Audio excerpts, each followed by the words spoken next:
In this video, I will show you how the most common tool works, which is none other than the line tool.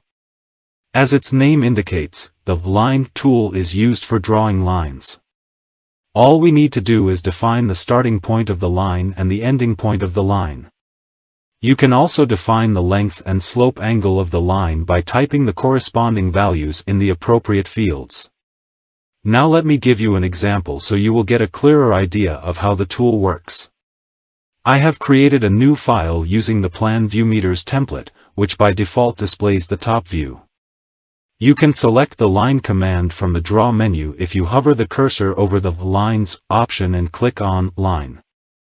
Alternatively, you can just click on the line icon in the toolbar on the left.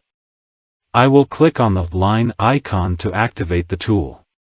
Notice that the message, Select Start Point, appears in the status bar, indicating that you should define the starting point of the line. I will click on a random point to define it. Then the message, Select Endpoint or Enter Value, appears, meaning that you should either click again to specify the next point of the line or enter the length value.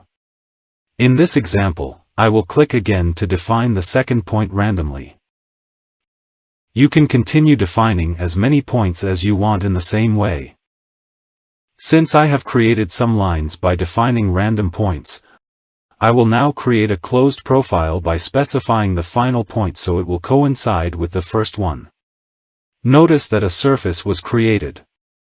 Whenever you create a closed profile, a surface is created automatically.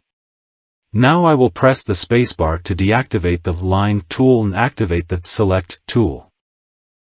I will create a selection window so that I can select all objects in the drawing area and press the Delete key to delete them. It's time to show you how to draw lines accurately by defining their length. I will activate the Line tool again, and I will click somewhere in the drawing to define the starting point.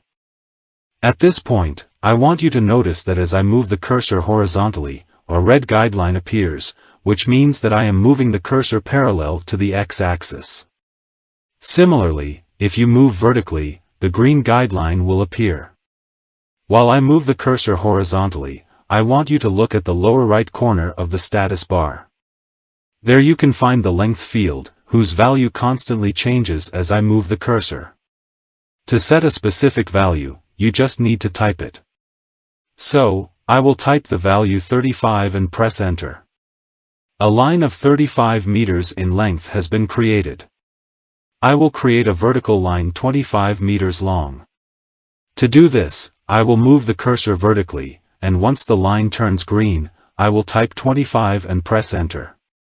Before finishing this lesson, I will show you how to draw lines along the z-axis. I will rotate the scene by holding down the scroll wheel and moving the cursor until I can see the z-axis, too. Then, with the Line tool active, I will define the first point of the new line at the intersection of the two other lines. I will move the cursor vertically and notice that now a blue line appears, which indicates that I am moving along the z-axis. Now, I will type 25 and press Enter. As soon as I pressed Enter, the line was created. In the next lesson, we will learn how to draw lines at different angles.